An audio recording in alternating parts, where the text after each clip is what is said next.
Contact Reports Volume 5. Plejarische Kontaktberichte, Gespräche, Block 5. Page numbers 278 to 314. Date and time of contact: Monday, March 16, 1987, 11:11 p.m. Translator: Benjamin Stevens. Date of original translation: May 4, 2010. Contact person: Quetzal. This is the entire contact. It is an authorized but unofficial translation and may contain errors. Contact Report 216 English translation. Here I am again, my friend. Be greeted, and I am also to give you very warm greetings from Semiza and deliver the very best wishes. Also Ptah greets you very warmly, as well as Pleya, Askat and Nera, as well as Manara and Talda. In addition, those who are still unknown to you from the Dal universe as well as from the planet Era greet you. Be welcomed, my friend. It's nice that you are here again. May I ask, how are all those who greeted me through you? They are all doing well. Nice to hear. Recently, we spoke of the coming gene manipulation by the earthly scientists. Afterwards, you told me that you would tell me something about gene doping in our next conversation. That is correct. The genetic research by the earthly scientists will entail, namely starting from the new millennium, that fighters and sportsmen, etc. will receive stimulants and, thus, stimulant drugs in the form of gene injections. This kind of doping for all kinds of purposes will become common worldwide in the coming time, and indeed, not only for humans but also for animals, which are driven to maximum performance through a gene doping. In particular, with military personnel, sports figures, and terrorist fighters, the new form of doping will cause a sensation, but also with respect to the animals, to whom gene doping injections, etc. are given, in order to drive them, on the one hand, to top performances and, on the other hand, to misuse them for purposes of war and terrorism. Then I have a question in reference to wisdom teeth, if you can give me an answer to it. Our scientists say that wisdom teeth of modern man are an unnecessary leftover from prehistoric man's time and are absolutely unnecessary today. Is that right? Wisdom teeth are a necessity for humans because if these are missing, then the food is no longer chewed properly and is only crushed poorly. However, especially the chewing and crushing of the food are necessary and of great significance and importance for the stomach and the intestines and for their digestive processes and, thus, for the breaking down and burning of the food. Well-chewed and crushed foods facilitate these processes quite tremendously. The front teeth, that is the biting teeth or the tearing teeth, are not sufficient for the chewing process and crushing process, which is why these functions are assigned to the molars, and these include the so-called wisdom teeth. If the food isn't chewed properly and is crushed poorly, then health problems will arise from this in the course of time, which can spread to and affect the stomach as well as the intestines and even the immune system, which appears with many people on the earth, without them knowing what causes their suffering. Stomach ulcers as well as intestinal ulcers are fairly often a result of a lack of quality with regard to the chewing and crushing of food. Even the earthly physicians, etc. have, so far, gained no insights in this respect. Indeed, by them and the scientists, it is even accepted, erroneously, that wisdom teeth are a useless leftover from the early days of the earth people, but this corresponds to a misconception beyond compare. Thus, even we, who are not only superior to the people of the earth in consciousness, but also in physical evolution, have wisdom teeth, of course, because these are, in fact, vitally necessary. If humans are missing these teeth, then health problems, as I said, can appear. Thanks. In the story of Emmanuel, It is recorded that he had succumbed to sweating blood before being arrested by his captors. To my knowledge, this is called hematidrosis. Many people, who aren't educated in relation to this, suppose that sweating blood isn't possible. But to my knowledge, this acceptance is erroneous. That is correct. Hematidrosis, or sweating blood, is a reality. What does the future hold in regards to rain, snow, climate warming, etc.? I explained before that the coming time will bring all sorts of disasters in terms of the weather and the climate, that is their change. In the next few decades, and well into the third millennium, the Earth and its humanity will be afflicted by many natural disasters. Great earthquakes, volcanic eruptions, and devastating thunderstorms, snowstorms, hurricanes, and violent cyclones will be rife, whereby tremendous amounts of water and snow will fall down from the clouds upon the earth, causing enormous floods and snow catastrophes in the form of enormous avalanches, etc. The origin for this will be in global warming, which will partially be attributed to natural causes, but mostly to the environmental pollution, environmental degradation, and climate influence of the Earth people, as this has already been the case for many years. The Earth's climate is changing, and as a result, everything leads to greater evaporation of the seas, streams, rivers, and lakes, for which the greenhouse gas, CO2, is also to blame, which the people release into the atmosphere. Through this, many other things also change in the nature of the Earth as well as in the planet itself, such as the circulation and the number and intensity of the winds, which are becoming increasingly stronger and more powerful and which grow into severe hurricanes, etc. The two main factors, evaporation and stronger storm-related winds, make it that during the periods from spring to autumn, massive rainstorms break out over the earth, and enormous masses of water rain down and flood everything, while in the cold winter season, also vast amounts of moisture are driven over the areas of the mainland, forming into snow crystals in the cold air and leading to very unusually heavy and extreme snowfalls, which often continue for days.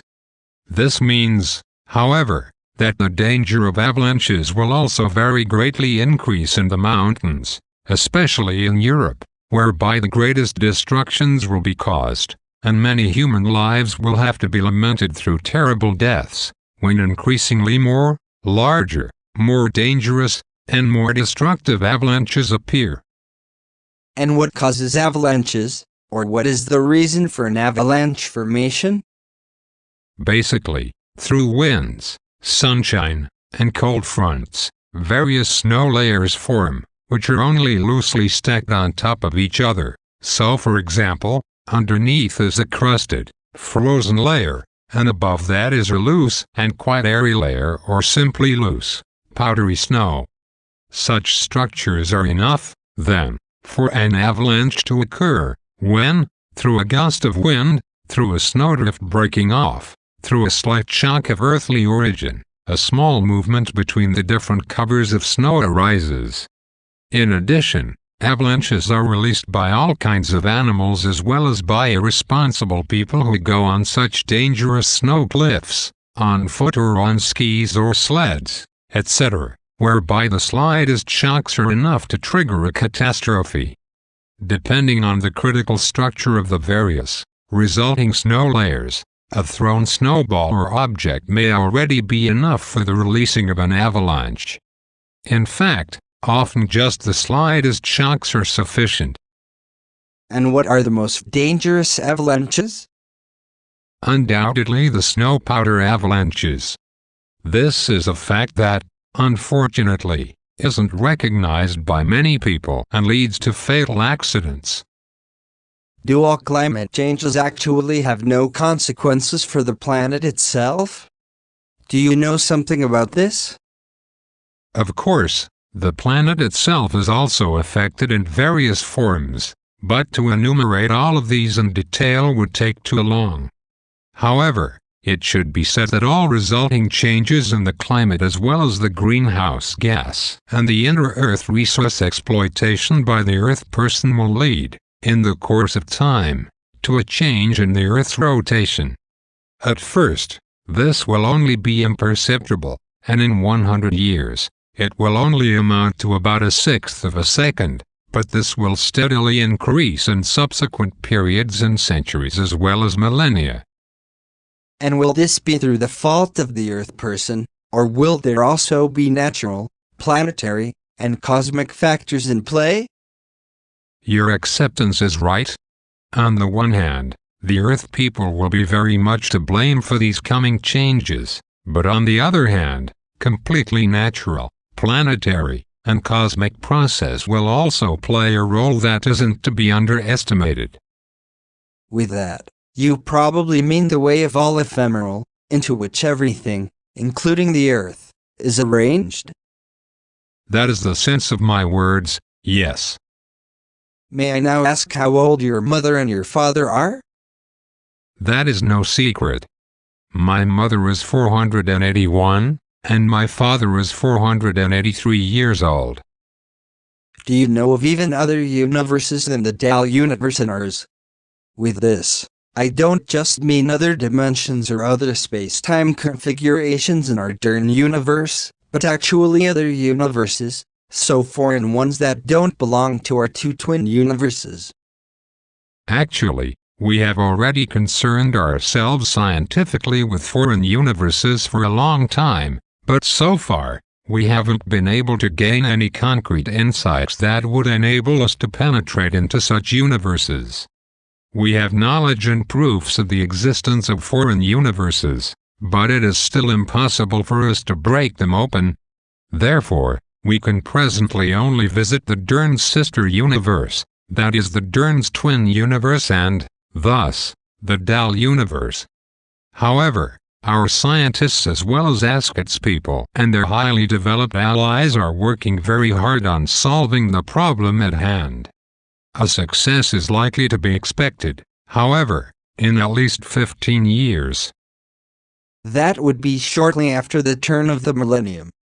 If I remember this in the new millennium, then I will ask you or another one of you about how the relevant researches stand. That will remain open for you. Somehow, I will surely remember it, even though my memory has suffered greatly since my health collapse. I also think that this will be the case. Your memory surely won't let you down, as you tend to say. Samusa once explained to me, in response to one of my questions, that antimatter is real and that this was already discovered by your ancestors more than 50,000 years ago and has been used by you since that time as beamship propulsion. Since then, have you researched and developed new techniques for this? Of course. Negative matter, as we call antimatter, has already been used by us for 50 millennia for all sorts of purposes, and of course, also many other researches were connected with it and still are. Therefore, new insights will also constantly be won and will create new ones, with which negative matter is brought to application or is used. Understood. But tell me, are you also familiar with meteoropathy? Since my accident in Iskenderun in Turkey on the 4th of August, 1964, as well as since my severe health collapse on the 4th of November, 1982, I suffer from meteoropathy at the center, particularly in reference to my lost arm, with which I address excessive phantom pains, which can sometimes drive me up the wall and make me half insane. Physical meteoropathy is caused by planetary as well as solar condition fluctuations or variations that affect humans and animals as well as plants, and indeed, in all genera and species, when these have any organic or physical injuries. These include scarring, on the bones as well as on the skin, flesh, muscles, veins, and organs.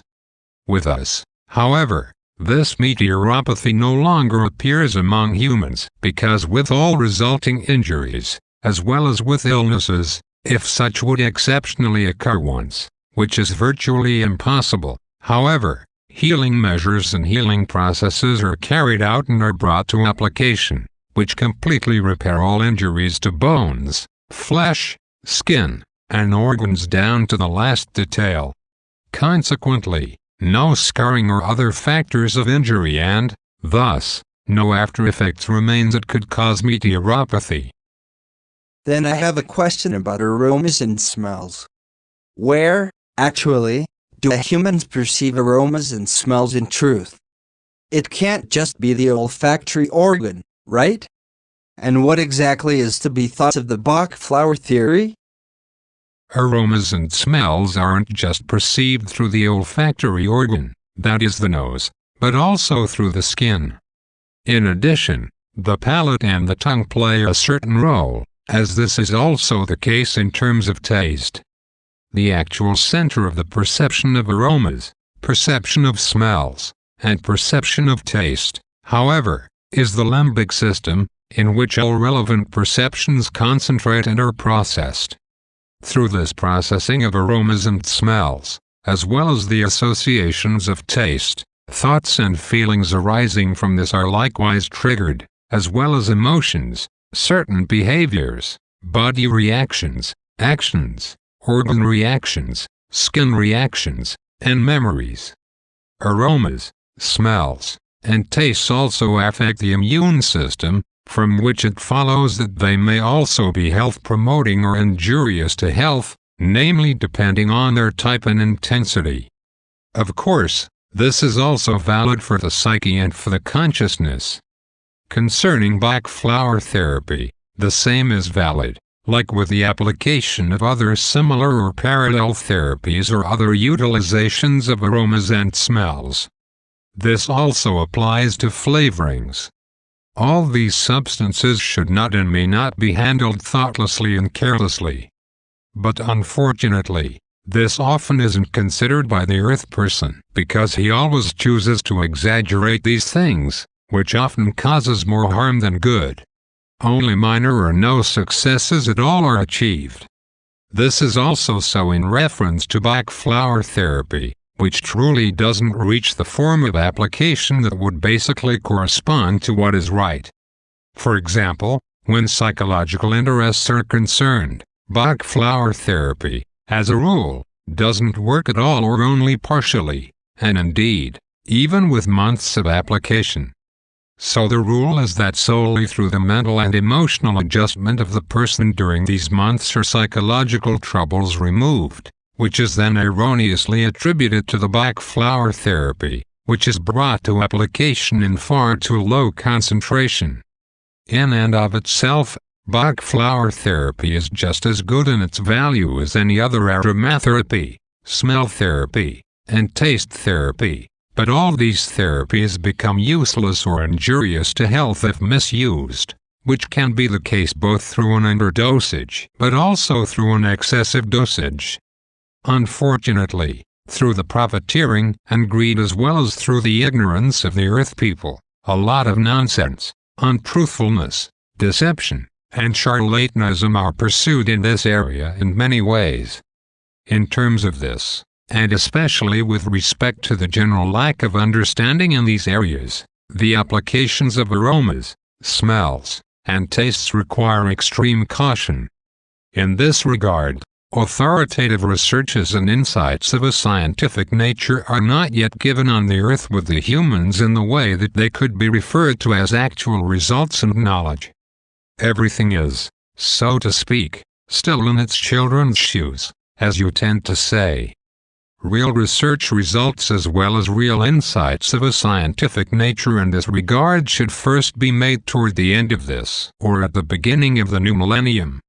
Only after that will everything slowly take a turn for the better, in regards to the utilization of aromas and smells as well as flavorings. We on the earth have consulates or embassies in all countries. These have the task of representing citizens who belong to their home countries in foreign countries, and also of performing other duties that result with the host country and the home country, whereby also purely political matters must be settled by these institutions, and in particular, the transmission of messages also falls to the embassies. But now, here in the world, it is the case, as you once told me, that in the future, more and more of these consulates and embassies will be threatened, invaded, occupied, and perhaps even blown up into the air by terrorists, lunatics, and assassins, etc. Of course, under certain circumstances, this will also bring a lot of trouble for the people who reside in the environment, perhaps even ruin and death. Here, I ask myself, how is this with you? For you certainly also have similar institutions, through which home country citizens are represented and through which messages, etc. are transmitted, right? Also, such enterprises are probably necessary in regards to contact with your federation and the governments as well as with those who don't belong to your alliance. That is quite correct. We also have such institutions, of course, but on our own planets, they aren't related to the same political framework as the one you know on Earth.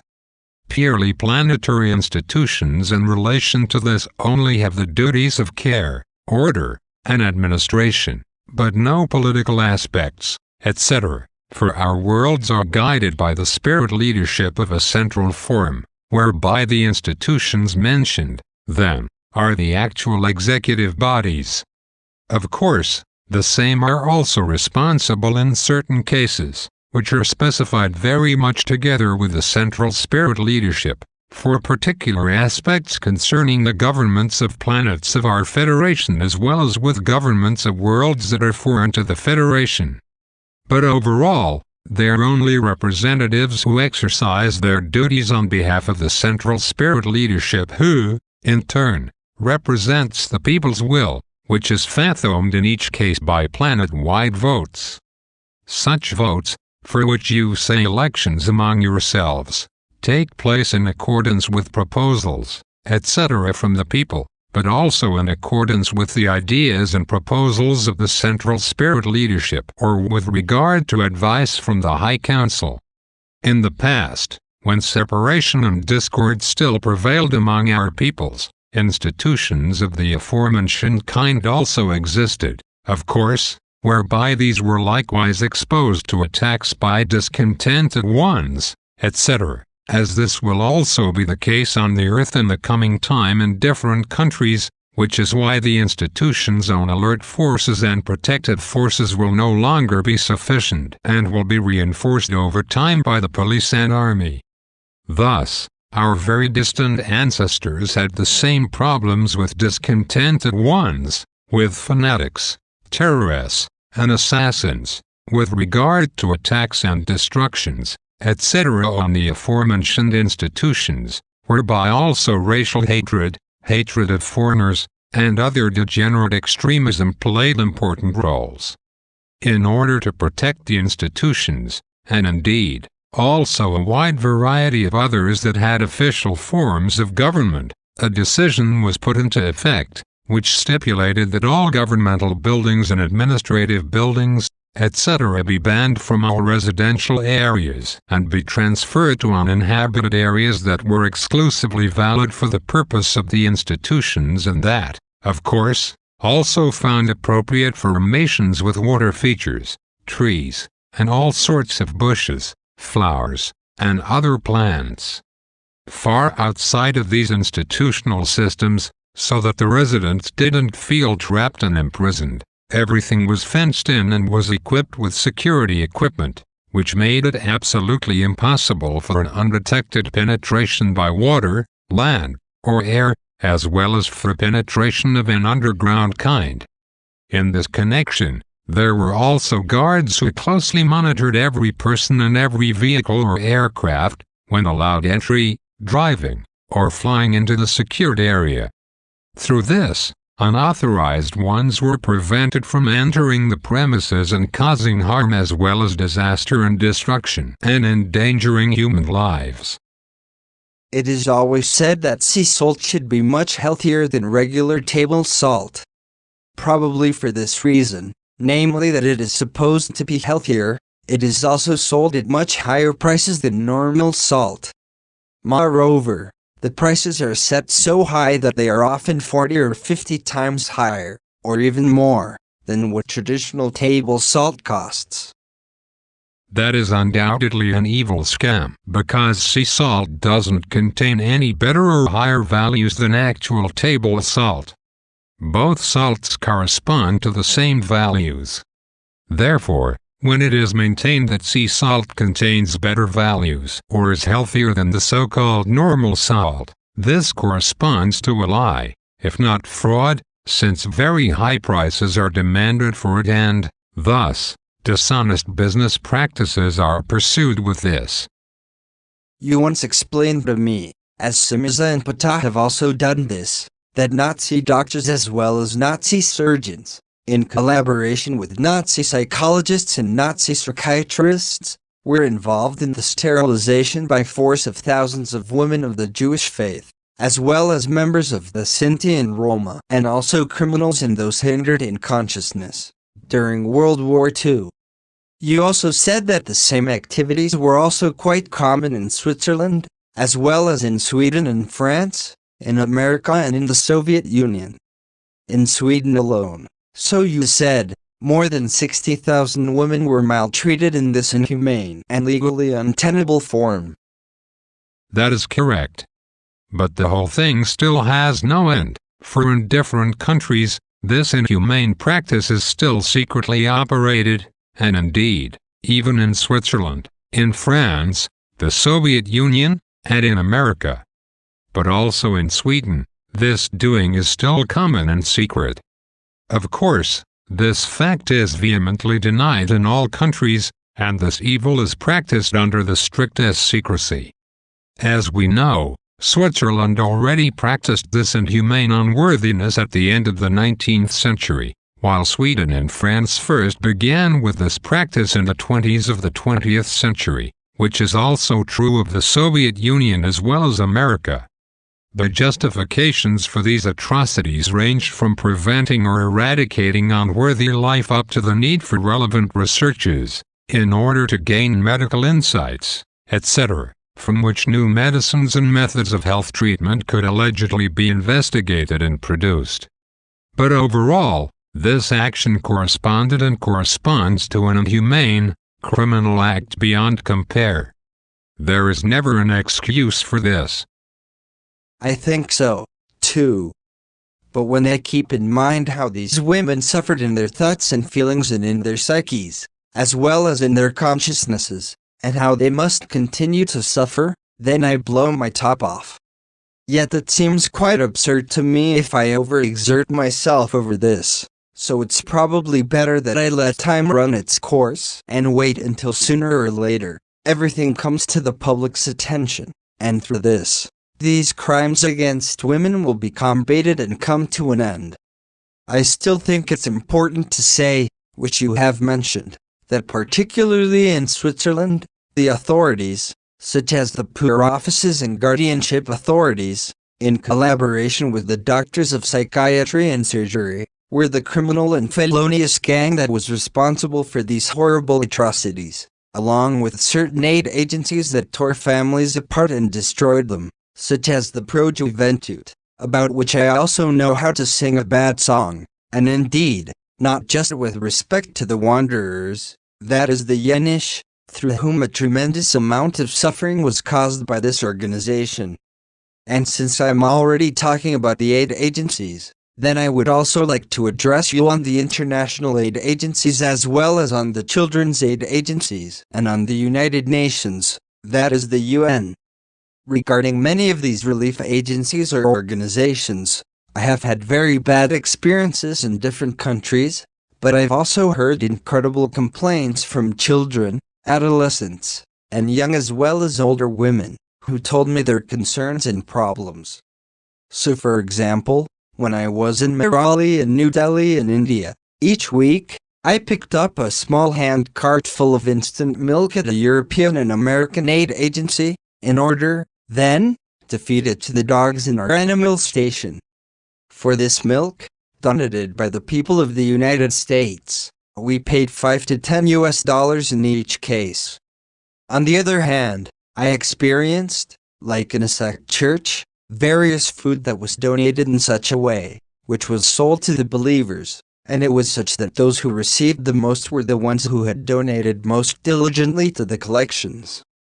But that's not all, because what I saw myself and what children, adolescents, and women also complained to me was that they often only received donated food or other relief supplies if they fulfilled the sexual desires of the members or helpers of the aid agencies, or when they let themselves be sexually abused and, thus, raped without resistance. This was likewise explained to me by children, adolescents, and younger as well as older women, who, as refugees, were dependent on food or any other relief supplies. Several of those who complained to me of their suffering were pregnant or had given birth to children through these criminal machinations of the helpers of aid agencies. The unpleasant events relating to this, as well as your experiences from your childhood, are well known to me. It really is a shame how these so-called aid agencies have behaved in earlier times and what power they have exercised, to which also the authorities, psychiatrists, doctors, surgeons, poor care and guardianship offices have stooped. But likewise to be described as a shame and as criminally inhumane are also the events mentioned by you in the conduct of the members and helpers of the aid agencies. This also applies to the relevant criminal machinations of the fallible ones who belong to the UN. But unfortunately, it is also the case that these practices still continue to be operated by the irresponsible ones, and therefore, there is still no end in sight in this regard. Still, nothing about this has become public. Therefore, everything will continue for quite some time. And when the time comes when everything reaches the public's attention, it will be such, as it is always the case when any atrocities and crimes are uncovered, that the responsible persons will act, often against better knowledge, as though they didn't have the slightest idea of everything and, thus, will be totally shocked. This can be expected with a clear conscience, in reference to the remark, because we know the circumstances and machinations of the fallible ones in the aforementioned form very well through our own observations.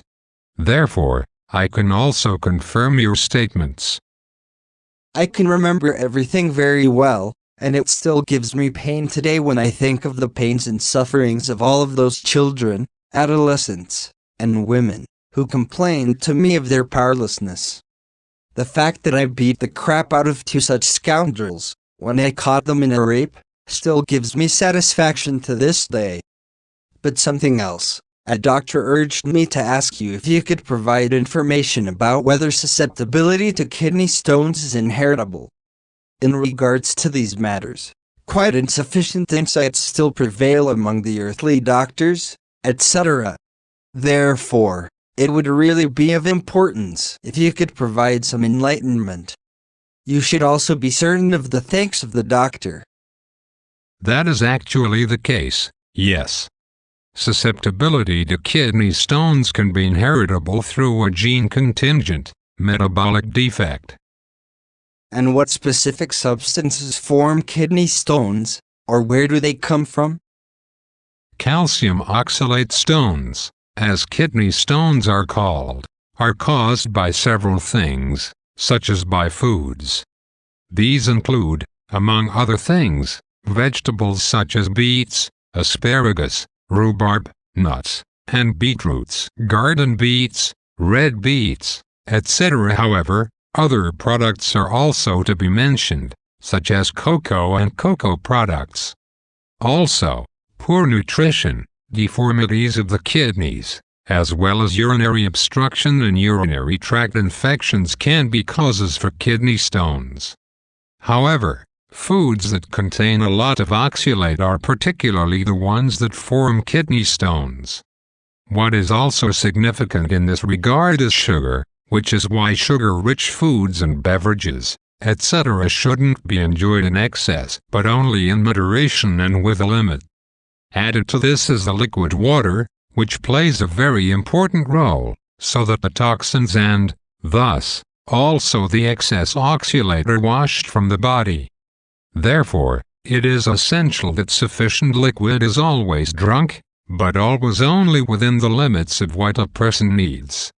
And since no one is the same as another in this relation, one normally requires 2 to 3 liters of water per day, while another must only drink 2 or 3 deciliters, in order to ensure the right balance of fluid for his body. With exertions or heat, this can change, of course, like also, for example, through illness and, thus, also through fever. Consequently, a greater need for fluid to be supplied can then develop. For your part, if I still want to come to speak on that, you're one of those people who need very little fluid, and sometimes, less than a deciliter per day is enough, if your body absolutely requires any liquid at all. This is something that many misinformed people, even doctors, can't understand or don't want to understand because it simply goes over their heads. The reason for the low fluid needs of such people, as you are one of these, is to be found in the fact that there is a very high metabolism and, therefore, also a very good digestion and utilization as well as burning and conversion of the nutrients. Consequently, very few toxins are incurred, which don't burden the organism and which only sporadically have to be flushed out of the body again with very little liquid. This is also true, of course, for the food wastes that form in the intestines through the burning of nutrients, which are then excreted, also sporadically, as feces. What is still to be mentioned further with respect to the prevention or lower susceptibility to kidney stones in those who only drink small amounts of liquid is that they also have little food in their diet that is high in oxalates. Then I now have a question about the migraine, which afflicts so many Earth people. Can you tell me what triggering factors stand behind this? A migraine is triggered by stressful situations, that is, by stress that is caused physically, in consciousness, or psychologically. Such stressful situations can occur periodically, chronically, or sporadically, namely depending on how the person behaves in reference to the forms mentioned, so in consciousness, physically, or psychologically. Especially in psychological and consciousness-related terms, the resulting thoughts and feelings are of the utmost importance, since these determine the state of the psyche as well as the state of the consciousness. Another important factor is food that is also responsible for triggering a migraine, and to be sure, in the form when certain foods aren't tolerated by a person, as this is often the case, for example, with milk or milk products. Intolerable foods release physical stressful situations that can be controlled and processed by people susceptible to migraines just as little as also the psychological and consciousness-related stress factors that are produced. There may also be a predisposition to a migraine due to any health problems or a gene-contingent inheritance, whereby the aforementioned stressful situations are caused. It is also possible that organic or physical injuries, including all kinds of scarring, etc., can cause the release of a migraine, as well as allergies and certain diseases, by what means stressful situations can likewise be triggered. And as stated, those suffering from migraines aren't able to control, process, or overcome the stress appearing in various forms, which then even leads to sufferings and barely tolerable pains. Thus, all factors that lead to any stress should already be turned off in advance, of course, as far as possible. This has reference to work, to dealing with others in everyday life situations, as well as to food, with which all that is incompatible should be avoided. Influences for the occurrence of a migraine are also electromagnetic radiations that emanate from machines and electric cables, as well as from electric motors and from electrical appliances. In addition, a strong earth radiation can also be decisive for a migraine in certain cases, as well as static electricity that accumulates in certain materials of human achievements, and that comes into direct contact with those who are susceptible to migraines. It is also to be said that people who are prone to migraines can also trigger these through medicines that are incompatible for them, herbs, aromas, and odors, and also through drinks that are harmful to them, as well as through personal care products like soap, balm, lotion, shampoo, and cream, etc. Also a variety of oils, greases, and liquids, as well as chemicals can be triggers for migraines if they come in contact with the skin or with the mucous membranes or the internal organs. That's tremendous. Everything that plays a role there. Our medical science still knows nothing or only very little about that. And it will surely still take some time before it gets behind all these facts. May this be soon, because for those who are befallen to migraines, their condition is a hell. That is correct, but unfortunately, it will still take many years before the earthly scientists recognize the decisive important things through their research efforts and then find the necessary means and ways to be able, then, to remove the migraine evil at last. And of course, those who are befallen to migraines, then, must also contribute their part to this, through their mental work and through the feelings arising from this. I mean in terms of healing, because if I understood correctly, then this cooperation is, indeed, necessary. This cooperation is, in fact, necessary because a lot depends on the thoughts and feelings and, thus, on the psychological state, at least still for now, since still no medicines are found or still no genetic engineering is created, by which all factors of migraine production could be eliminated permanently.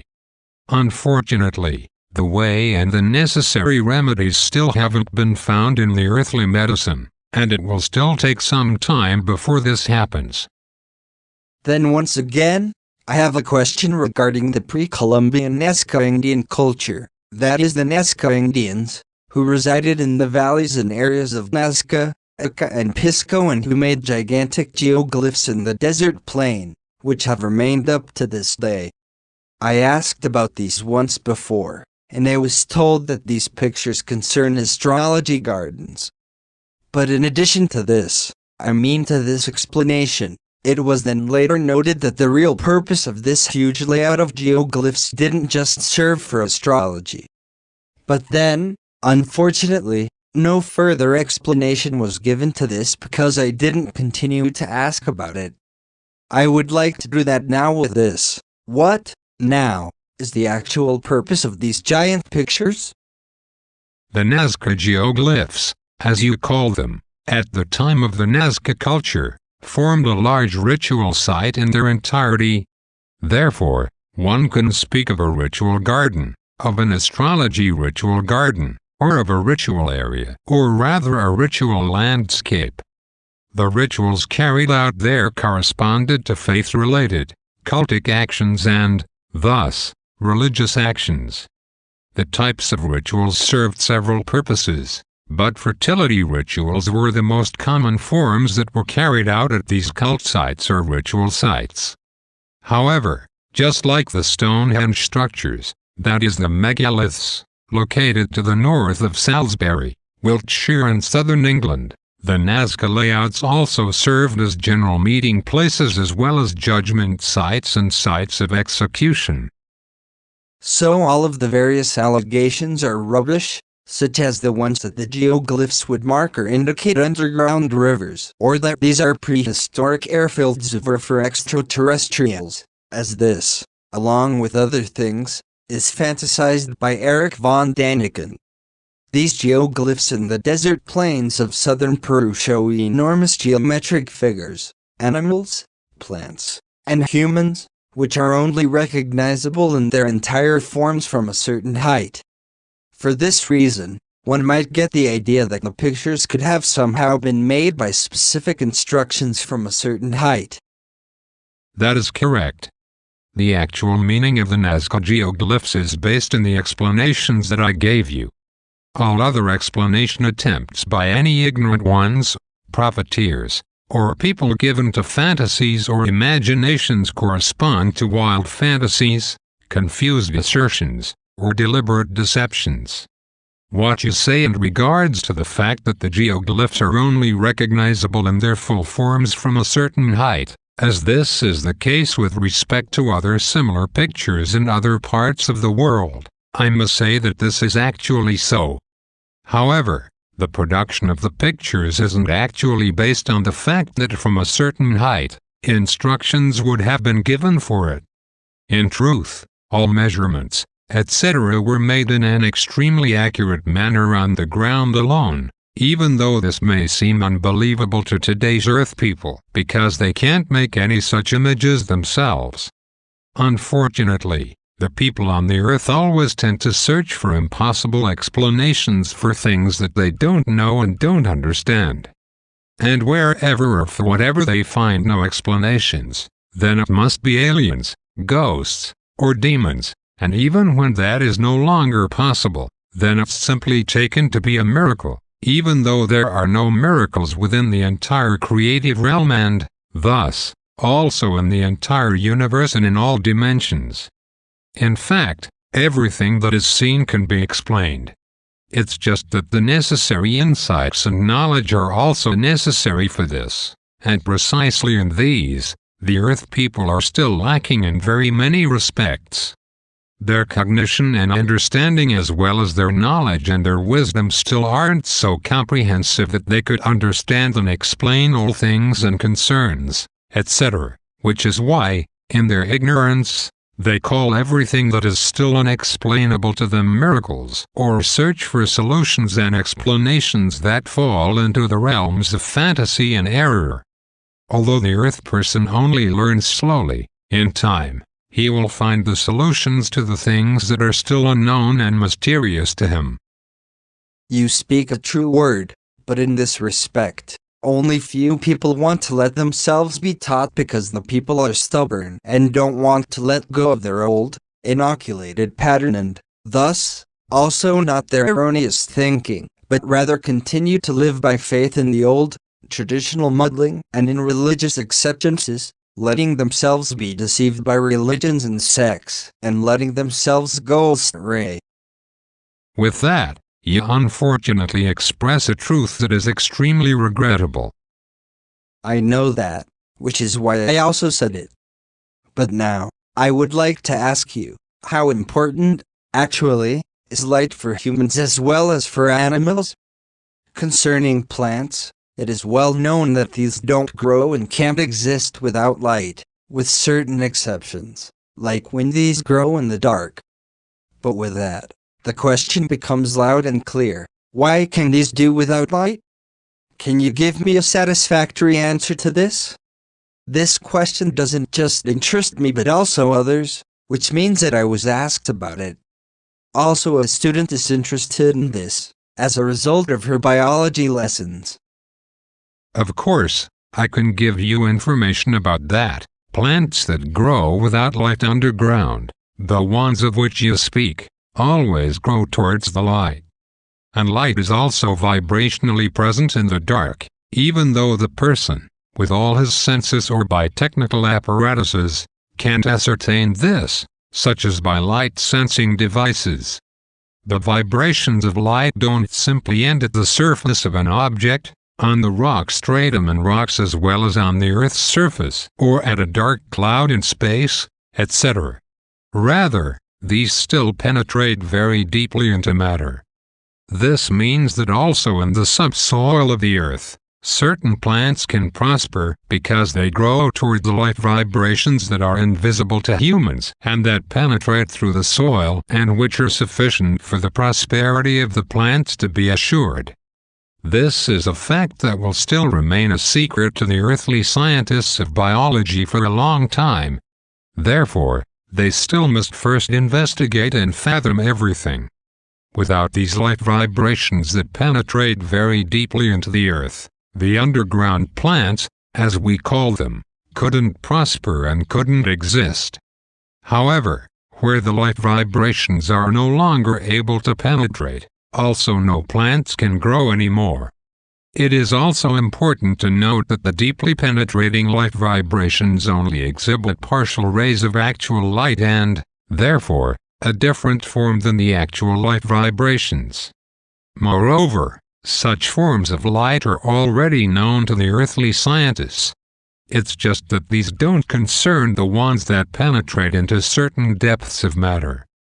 And from the same light vibrations, from which the underground plants or plants of the dark draw their vitality, also the underground animals or animals of the dark benefit, including the fish of the dark and deep-sea animals of every genus and species. Also, animals and humans need a great amount of light, including the nighttime animals or the nocturnal animals. Also the so-called night owls, that is nocturnal people, need light, and indeed, without exception, even if life behavioral patterns and all physical and organic factors adapt themselves and new day and night behavioral patterns come about, as this applies, for example, to the Inuit, that is the Eskimos. These have a completely different life rhythm than all those people who are arranged into the day and night rhythm throughout the whole year, which isn't the case with the Inuit, as you know. Because in the area of the high north with the Eskimos, different day and night conditions prevail than what are given in the rest of the world. If the person changes, apart from the accustomed change with the Inuit, his daily rhythm and, with this, also his life rhythm, such as through irregular working hours, which you call shift work, then health problems and even serious health damages can appear, which can result, on the one hand, through the irregularity of the lifestyle and, on the other hand, through the changed lighting conditions and, thus, through unsuitable, artificial light. Stomach and intestinal troubles as well as serious stomach and intestinal diseases can be the result, as well as bad depressions and aggressiveness and also dizziness, nausea, blurred vision, and a general functional impairment of the immune system. If a person, and this is also true for animals, is lacking the absolutely essential light, then very negative disturbances and changes also occur in the hormonal balance, by what means, in turn, the immune system is strongly impaired in its strength and function. Lack of light also leads very quickly to thought interferences, emotional disturbances, and concentration problems, by what means, in a short time, also disturbances of the psyche appear, which in turn cause psychosomatic effects in the body and organs. At the same time, this concerns suffering with pain symptoms, etc. that can't be diagnosed by the earthly doctors because often, they are not yet advanced far enough in the area of medicine. Thanks for your detailed explanations. Do you actually still have enough time to answer even more questions for me? For I still have a few things in stock. If your time should be tight for you, then everything can, indeed, be moved to our next conversation. At the moment, there aren't any urgent duties that I would have to settle quickly. Thus, I still have a while to satisfy your questions with explanatory answers. So let's hear what questions you still have. But remember that even I am not all-knowing, and thus, I can only give you information with respect to my general knowledge and my learned activities in scientific fields. You speak so sententiously. It could be directly from me, if I try to express myself nobly. I also learn a lot from you, and especially from your written works, which you've already composed in excellent German since your early youth and childhood, which itself makes a great impression with our linguists. And still this. You make me embarrassed. That doesn't lie in my sense. Concerning Mars, I have another question. Even though the entire planet is practically a wild, dry landscape, there is, nevertheless, a rather thick and large layer of ice on the South Pole, which could be compared to the layers of ice of our Arctic and Antarctic. Of course, the conditions aren't right for this. Nevertheless, this South Pole layer of ice is present, as I could see during the flight around Mars when, on the one hand, Samisa first took me there in her beam ship, as we flew to the great spacer of her father Ptah, and also after that, as Ptah circled around Mars again on the return flight to Earth, in order to show me even other things, as this was also the case with all other solar planets and several of their moons, which I wanted to see. Then, the journey still took us to the nearer and further surroundings of the Sun, where I saw several other remarkable things, as well as on the North Pole of the Earth, which are still unknown to our earthly scientists of astronomy and which are likely to give them some surprise and attract attention even with the earthly population, when one or another is discovered.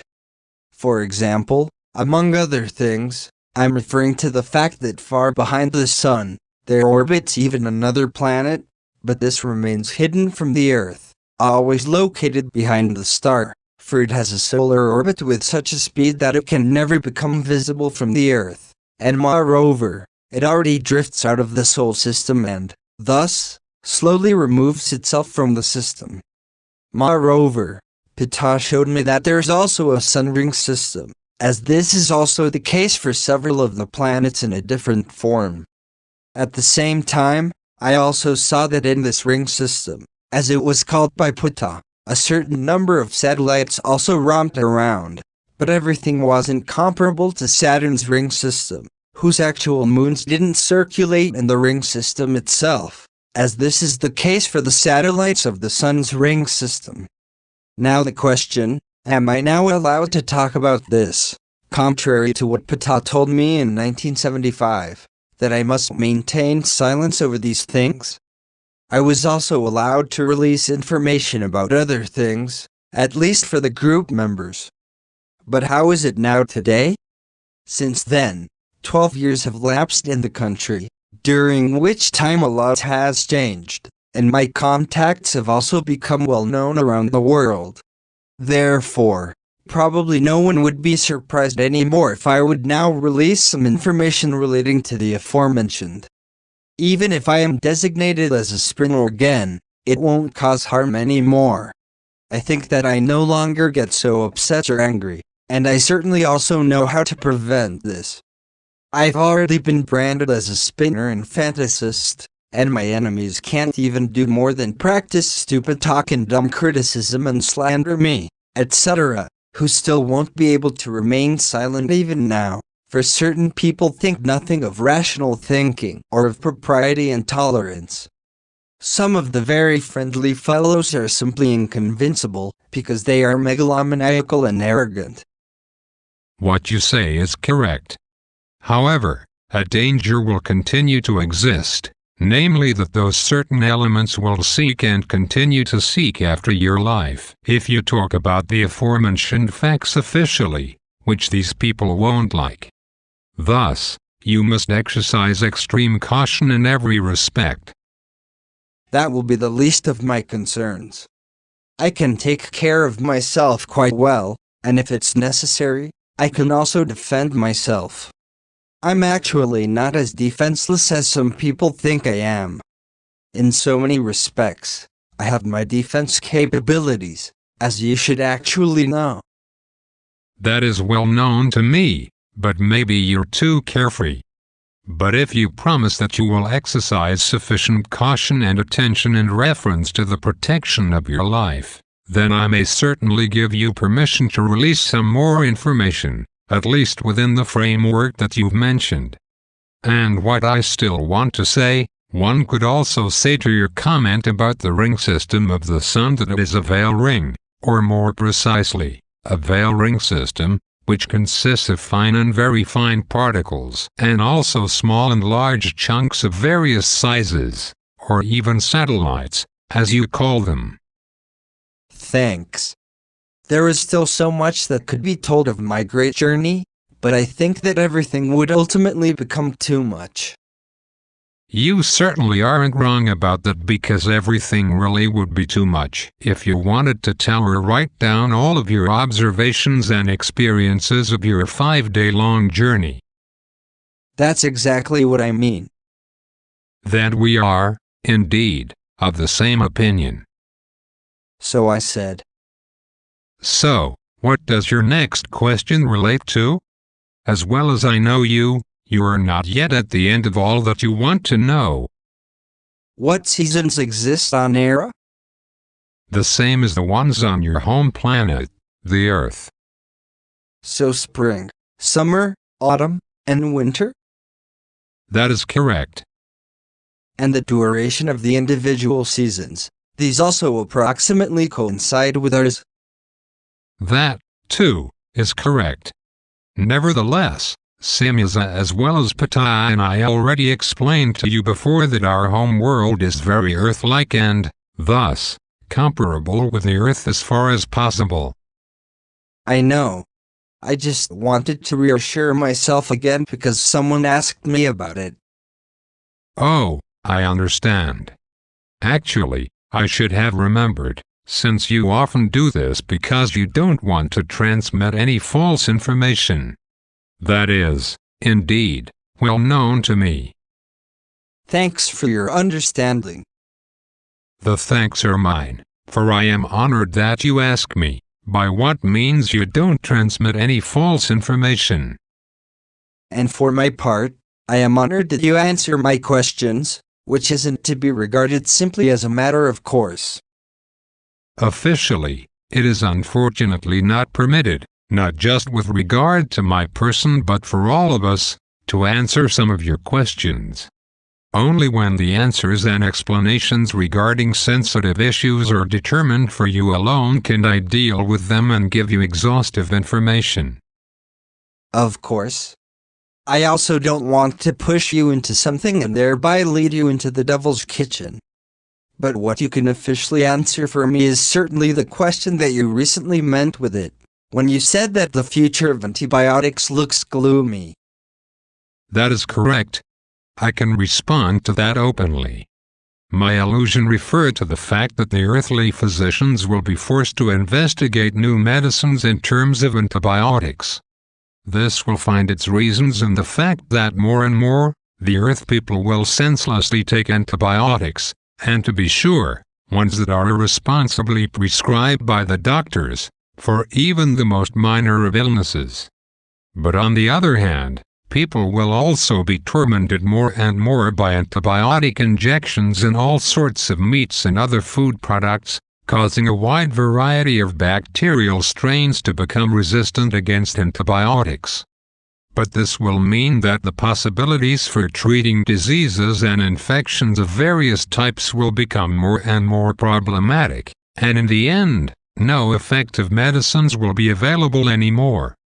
This will happen, on the one hand, through the irresponsibility of many doctors and, on the other hand, through the fault of those who, due to their greed for profit, allow foods of all kinds to be filled with antibiotics, as this has already been the case for quite some time in all industrialized countries, in which animals are bred for slaughter and foods of all kinds are produced in order to be placed on the consumer market and sold to the consumers. These, then, are the ones who become impaired in their immune systems by the antibiotic-impregnated food and who become infected with bacterial strains, against which there are no longer possibilities for defense. In particular, multi-resistant germs or bacteria will emerge more and more in hospitals, against which there will be almost no possibilities for defense anymore or else none at all. Particularly in this regard, the bacterium Staphylococcus aureus will excel in an extremely dangerous form as an especially multi-resistant hospital germ, which is designated by the short name of MRSA. This extremely dangerous germ mainly settles itself in the nasal mucous membrane, as well as on the bare skin, and it is extremely contagious and, thus, very easily transferable and capturable. The bacterium first becomes really dangerous, however, when it arrives into the body in some way, such as via external or internal wounds, but there are still other possibilities, such as through infusions, etc., but this will still remain hidden to the physicians for a long time. As I said, too many antibiotics are swallowed by the earth people, by what means various bacterial strains become more and more resistant against all types of antibiotics. With this, a multi-resistance will appear over time, which will result, then, only as a natural effect of the cause of antibiotic abuse. As I said, more and more antibiotics will be irresponsibly given to the patients by the doctors, and on the other hand, the people of the earth will eat more and more antibiotic-contaminated meats of all kinds, and to be sure, meats of mammals of all kinds, and also of fishes and fowls. This will cause bacterial strains of every kind to become more and more resistant in humans, as I already explained. Consequently, in the end, any medically prescribed antibiotics will no longer be able to cause any healing or any relief from suffering. Yet through this, more and more deaths will appear, just due to the failure of medicines or due to a lack of suitable and effective medicines. From these facts, there will already be talk very soon of an end of the antibiotic age among the earth people. More and more, every kind of antibiotic has already been criminally and feloniously administered to animals, fish, and fowls in large quantities during the making of meat, or rather the production of meat, on the one hand, in order to make these immune to diseases and, on the other hand, to achieve a fast growth and also a rapid weight gain. But in the future, this will cause all sorts of evils for the earth people, of which the physicians and doctors still have no idea up to now, which will, therefore, also have very unfavorable and extremely dangerous consequences in the future, because the wrong and excessive use of antibiotics in human medicine and veterinary medicine as well as in the feeding of animals, fish, and fowls, etc. is in no way harmless. The antibiotic residues in the foods of all kinds, about which the earth person usually knows nothing, trigger a growing spread of resistance from the various strains of bacteria, which can then no longer be fought or else only with difficulty. Consequently, everything in the relevant form leads to hopeless medical treatments and to a farce that will demand more and more deaths. Through this, a catastrophe becomes predetermined and inevitable, if reason doesn't triumph and the misuse of antibiotics isn't strictly forbidden and controlled, and if new medicines aren't found in the foreseeable time that can break through the resistance of the dangerous germs that cause extremely dangerous infections, such as wound infections and blood poisoning, but also many other illnesses, such as pneumonia and other ills, whereby the scientists and physicians will often stand before riddles when they have to make diagnoses and have to find out methods of treatment. And once again, it would be said that in the course of time, antibiotic residues produce extremely dangerous effects in the food and that the health of the consumers is risked and harmed in an extremely severe form through the criminal and felonious injections of antibiotics into the food by profit-greedy elements of all kinds. And actually, injections of antibiotics not only arrive into mammals and fishes as well as into fowls, but also into birds and plants as well as into vegetables and fruits. In fact, it is also true that, more and more, antibiotics also arrive into a variety of creatures of all kinds that are in the ground and in the insect world. But that still isn't enough, because in addition to the antibiotics, the people of the earth produce various poisons of all kinds, as well as detergents, soaps, shampoos, herbicides, insecticides, and fertilizers, along with radioactive radiations and agents of all kinds that cause tremendous damages and that destroy the health of humans and animals as well as of fish, plants, insects and worms. But this is also true in regards to birds. If I may address you again on what you once said in reference to tomatoes, these contain active substances which prevent certain types of cancer.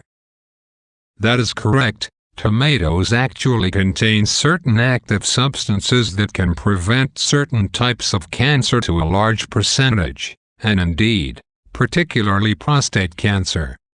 However, it is important that always enough tomatoes or tomato products are used for food, and especially in a cooked state, because through the cooking process, the active substances are strengthened.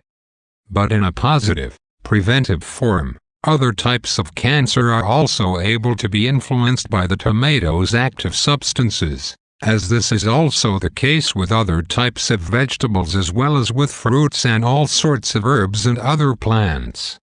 But about this, in accordance with our directives, I may not give any explanations in an official form, for this would offend against the self-development in terms of the research and insight collection of the Earth people. Always these directives, but I understand that our earthly humanity must strive itself in relation to its own development and, thus, also with respect to all insights and achievements, and must acquire its own progress. It's like in school, where no one of a very low class can simply be moved up to a much higher one and be of the acceptance that he could understand the new and higher one if he has not yet learned all the material between the lower and higher class or grade. A progress must always take place in a consistent and systematic manner, such that everything to be learned is actually learned and nothing is omitted from it, as this is also the case, for another example, with the learning of an occupation. If the learning and the progress as well as the development do not occur in this manner, then there rise enormous knowledge gaps as well as a lack of practical knowledge, skill, and experience. But this means that the higher knowledge, etc. can't be understood and can't be processed, which leads to the fact that the higher knowledge or higher achievements are incorrectly applied, which usually leads to dangerous grievances and even to a catastrophe. The following serves as an example. If a primitive person living in the wild comes into a technological civilization and gets a submachine gun pressed into his hand, he will neither be able to use this consciously nor responsibly.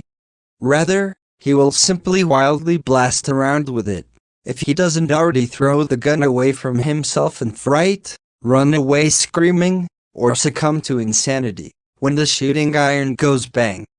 He simply can't understand and can't consciously process the whole thing, because he lacks the necessary knowledge and other prerequisites that would enable him to understand it. Thus, it would amount to a paradox if you would break your directives and take hold of the people of the earth under their arms in a progress-related manner. You explain these issues very precisely. You are really very talented in terms of giving explanations in such a way that they are also well understood. Moreover, I have already very often assessed that you muster up an infinite patience, in order to explain something over and over again if someone doesn't understand the matter and can't comprehend it. To this, I must confess that for my part, I am not able to muster up this patience, as I am also lacking your diversity of language and explanation possibilities, by what means you can explain facts and issues, etc. in such a way that in the end, no doubt exists anymore. You are too kind with your compliments, my son. Unfortunately, despite my explanation efforts, misunderstandings arise again and again. But that doesn't happen because of a fault on your part, as I have already very often determined, but because of the fact that complicated and incomplete questions asked and your answers and explanations aren't analyzed further. Those are the factors that then lead to misunderstandings. In addition, as I have also very often determined, questions are directed towards you, whereby you cannot intelligibly answer the questioners, even with the best intention, because they are still lacking the necessary understanding and cognition possibilities, and therefore, everything is foreign to them. But this very fact is a peculiarity of the earth person, namely that he always wants to know more than what he can actually understand and bear. This, then, also leads to the fact that he asks unclear questions, which he often doesn't even understand or can't formulate properly, from which then, even misunderstandings arise and so on. With that, you may be quite right. Furthermore, It is also such that I simply may not answer questions in full, because it isn't the right moment, or the necessary understanding to do so isn't given.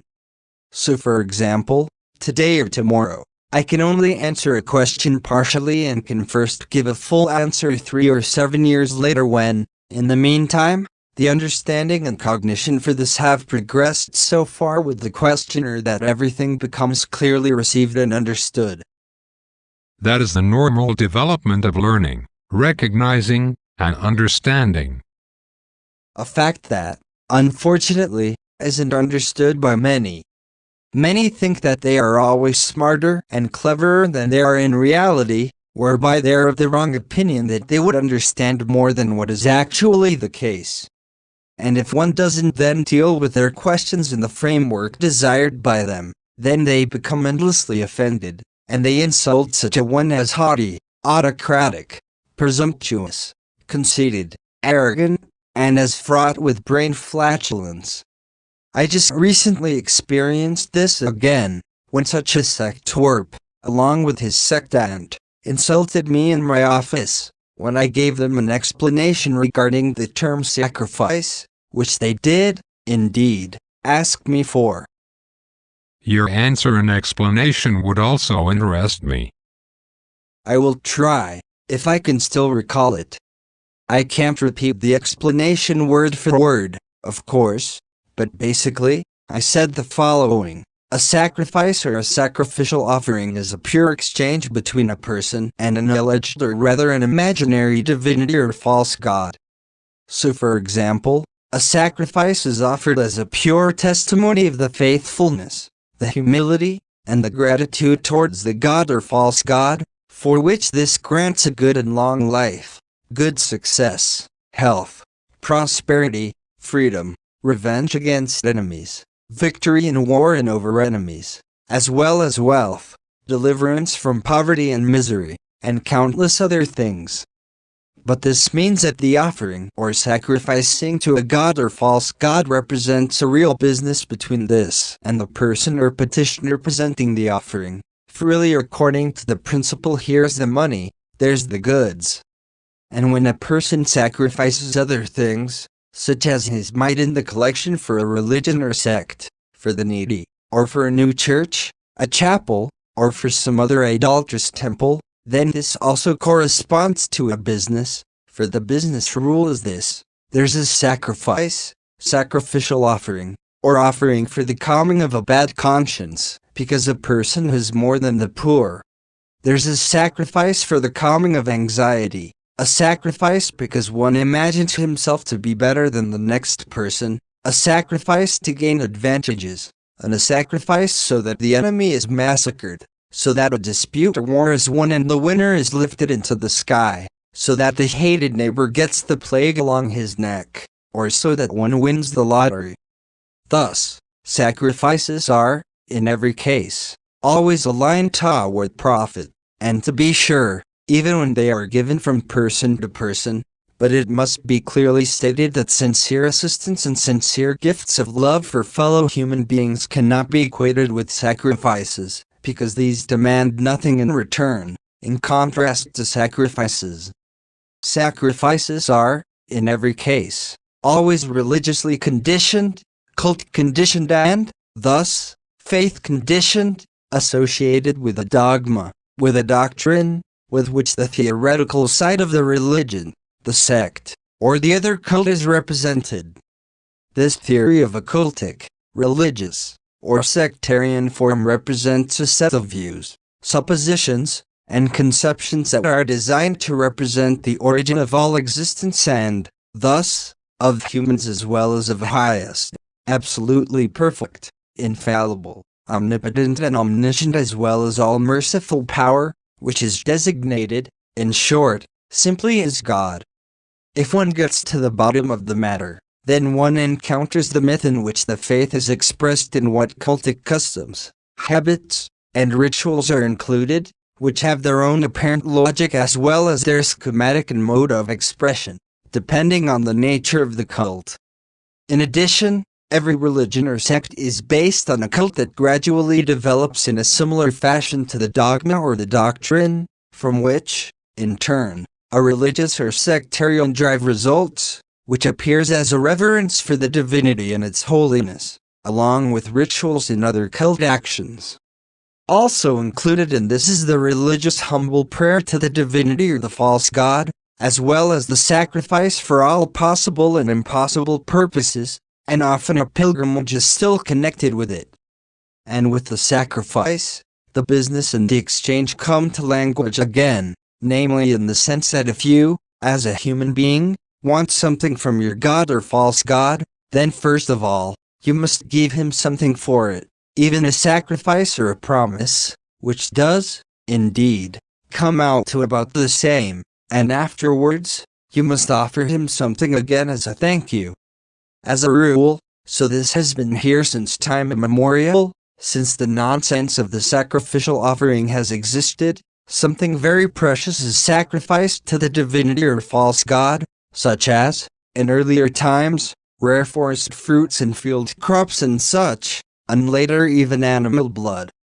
However, the peak of the murderous offering was reached with the fact that human sacrifices were often the first and last tributes, which were allegedly demanded by the divinities or false gods. In particular, these were children and virgins who lost their lives in the sacrifices.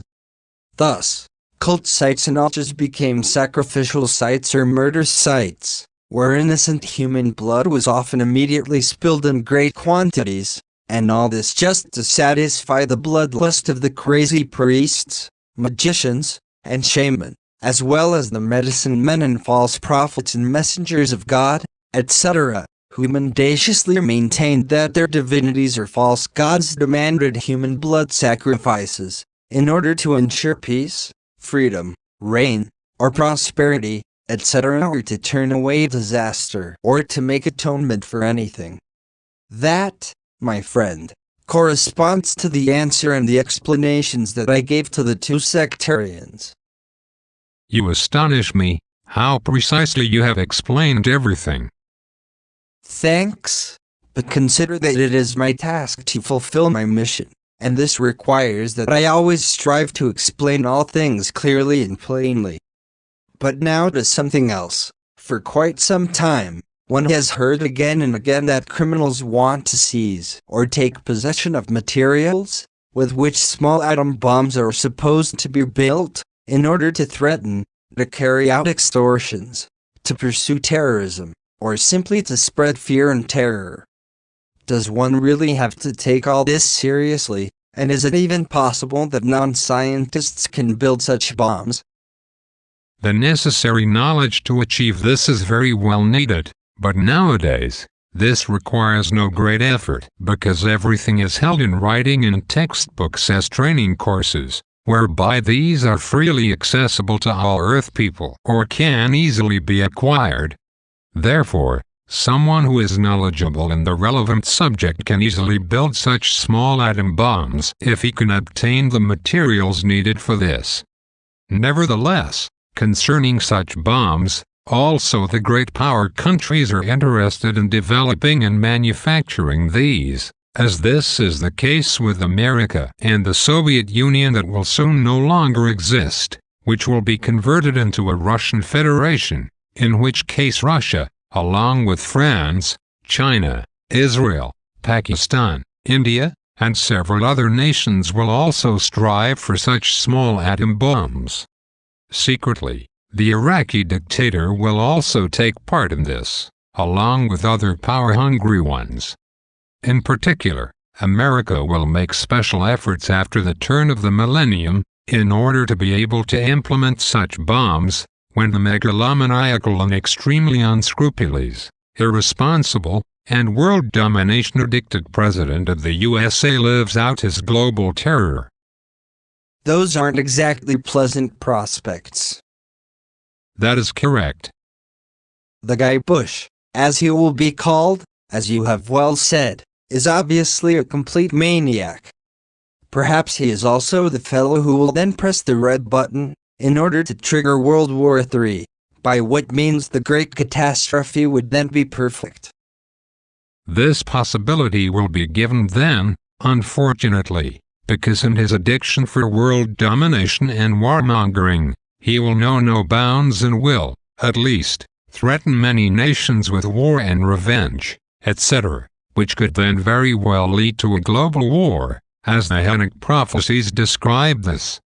If the American population then doesn't bring the shouting for death, vengeance, and destruction to reason, and the population of the entire world as well as the governments of the earthly nations don't recollect themselves and don't undertake anything against all that will be breaking out and against the still threatening insanity, so that everything can be put to an end and the madness of the ones in charge can be stopped, and through this, everything be turned to the better, then a lot of evil, harm, destruction, and annihilation is coming in the new millennium.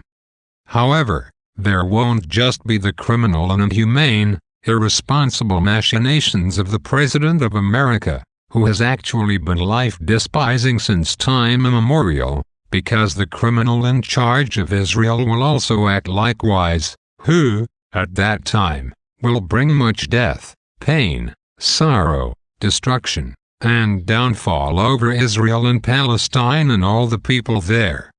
With this, I'm referring to the two men, Bush and Sharon, who will order and steer the murderous events in the coming time, and this under the approval of many senseless ones and advocates of the tremendous crimes that are then committed.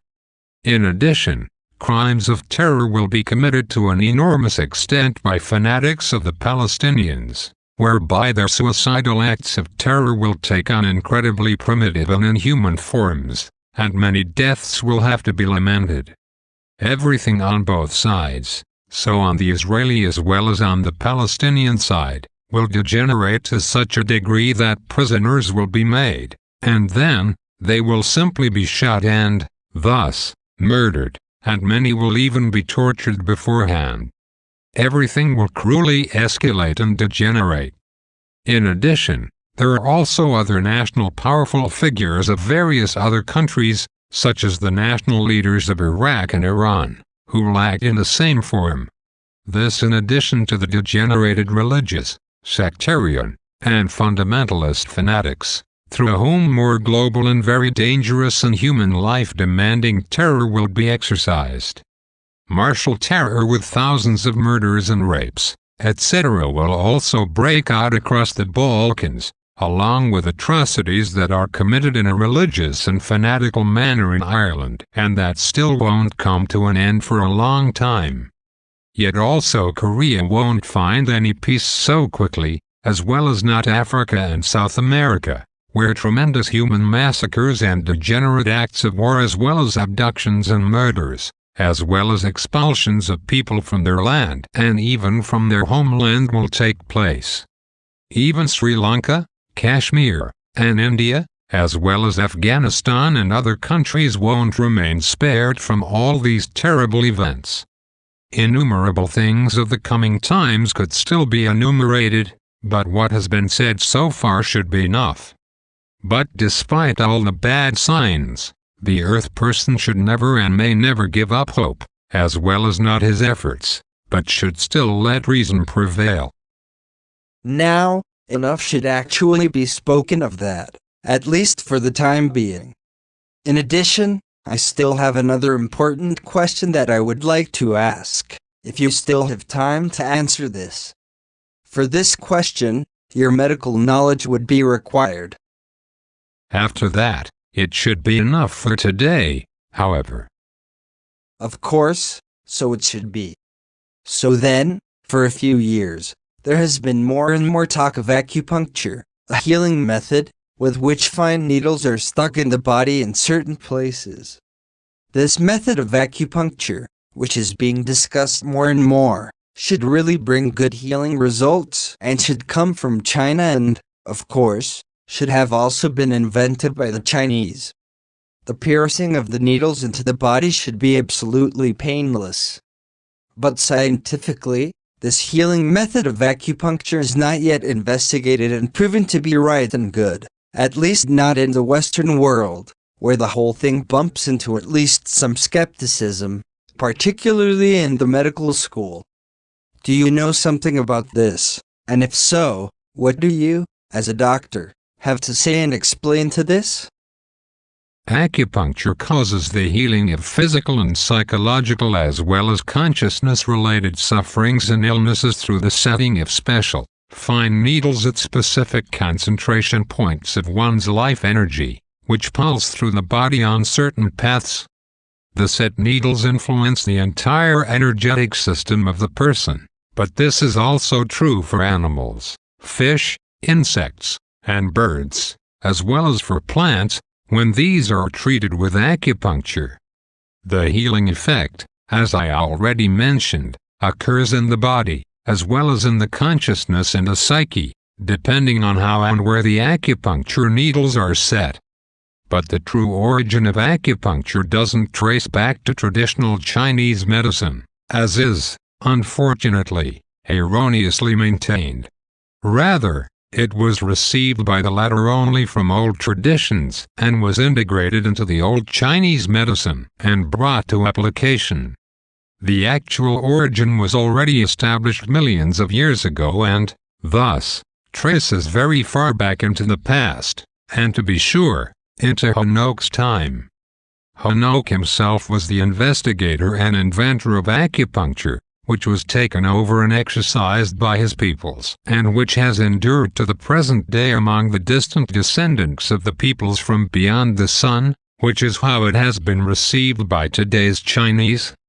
But despite its great remedial effectiveness, acupuncture is just one of many other methods and options of treatment for the entire field of medicine.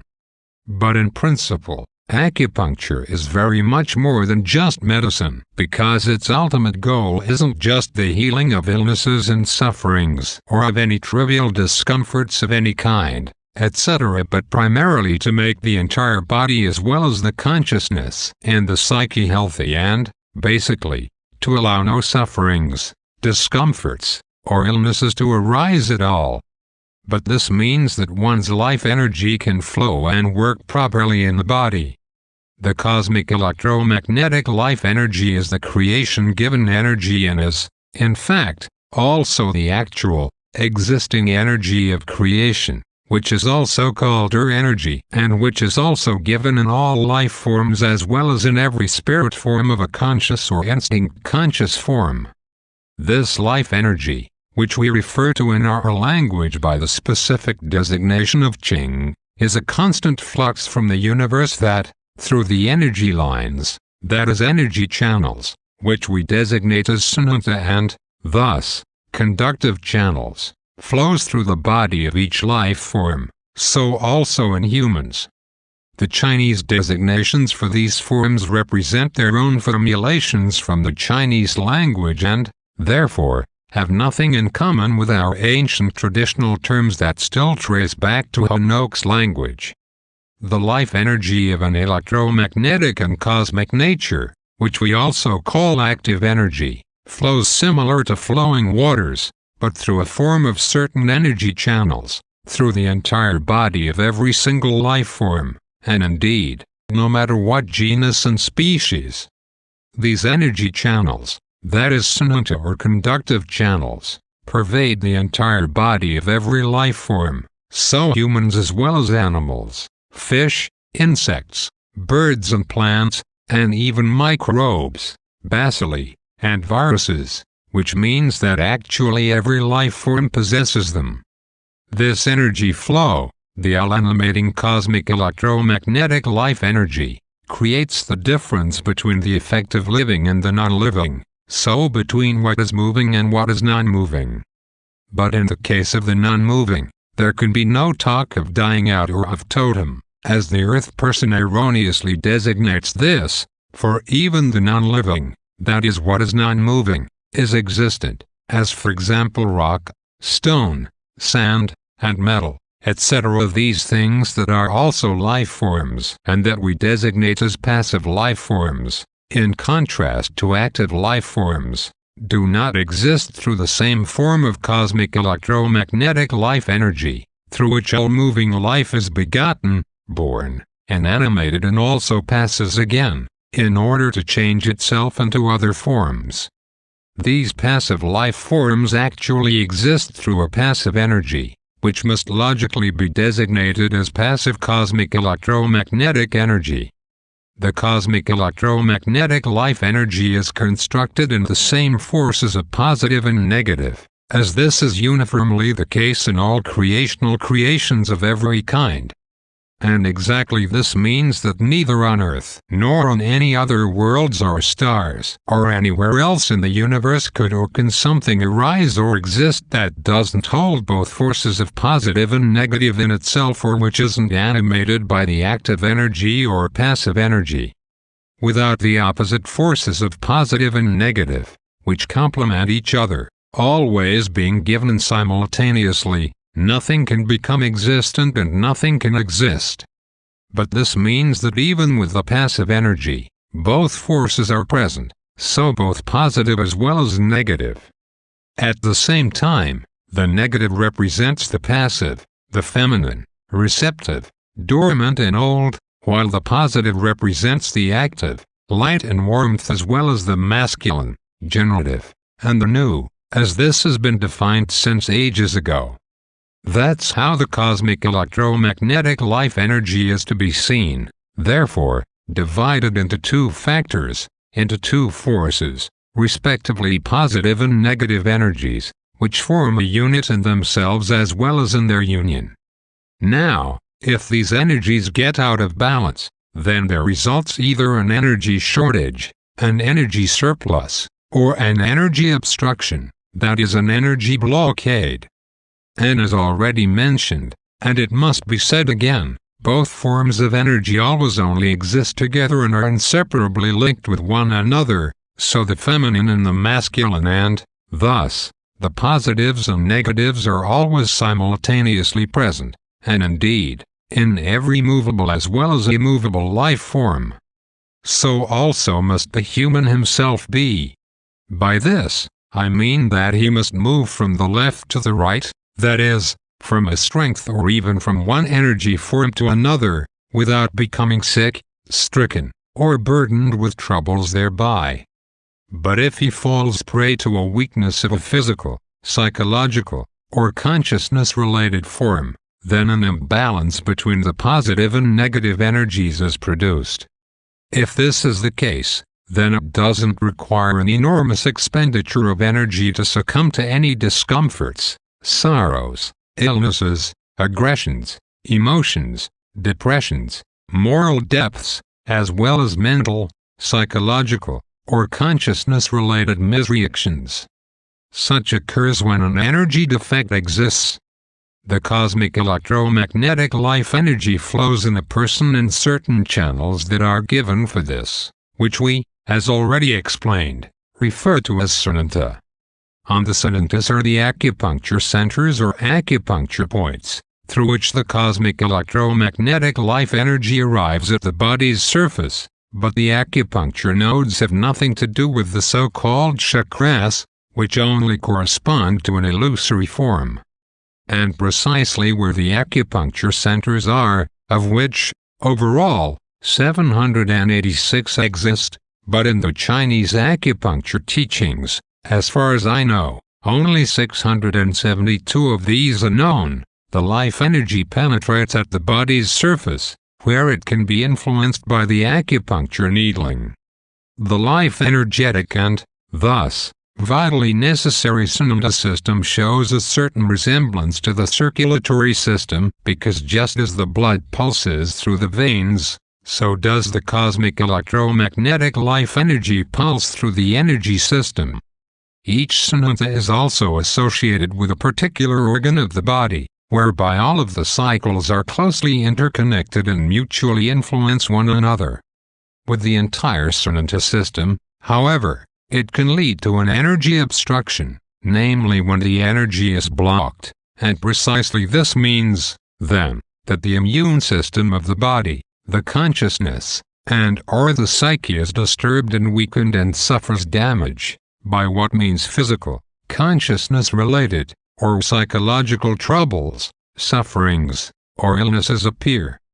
And along with this, What is not yet known to the earthly scientists and physicians is the fact that not only the body and its organs, but also the consciousness and the psyche have a particular immune system assigned to them.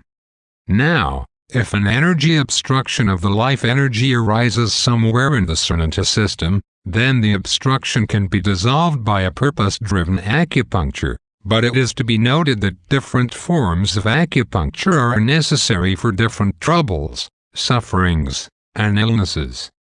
Now, in order to come to speak on acupuncture needles as well as on their application, it is to be said that the fine needles used for the needling are only about 0.5 millimeter thick and are inserted into the body using different depths.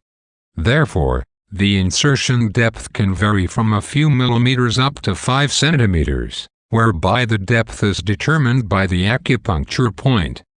The needle is stuck directly into the acupuncture center of the sphincter.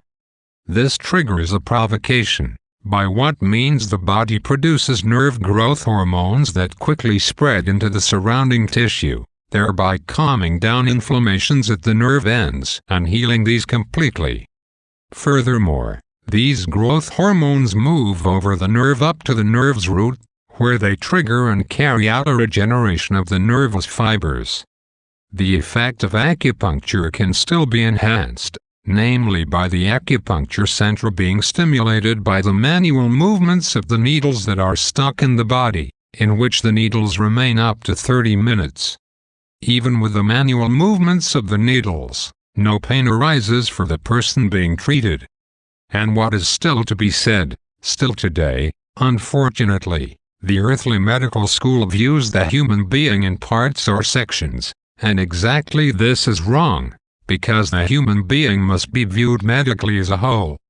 Social, consciousness-related, psychological, intellectual, sentimental, and emotional constitutions of the human being are also of utmost importance. Therefore, not just the conventional medical thinking and the related aspects, diagnoses, and resulting medication may be considered. Moreover, if one wants to describe the momentary state of life energy of a human being, then one can refer to the 5 natural elements: wood, water, fire, earth, and metal. Processes are symbolized by these elements, as these appear in nature and as these also operate in humans.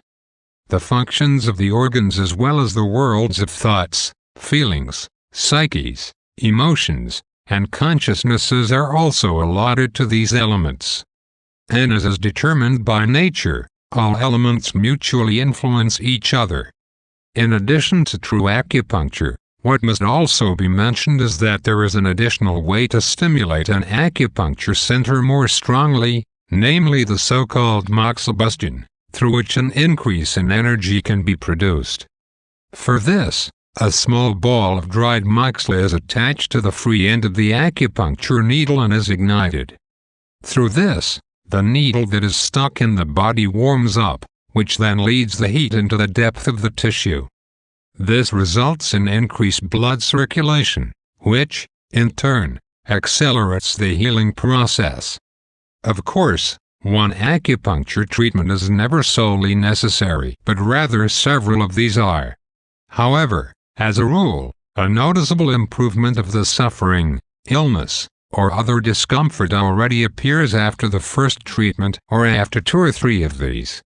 At the same time, it's important to know that with any form of acupuncture, if such is correctly brought to application, side effects never appear, as they very often do with chemical or herbal medicines. Dear, thanks for your detailed explanation, which has brought me insightful knowledge. This will surely also help many people who are interested in acupuncture, but who don't have the faintest idea of it and, therefore, might worry that this remedial method is painful and could have some bad side effects. But now, it is time for me to go, my friend. Farewell and see you again soon. Bye, and again, many thanks. See you again soon.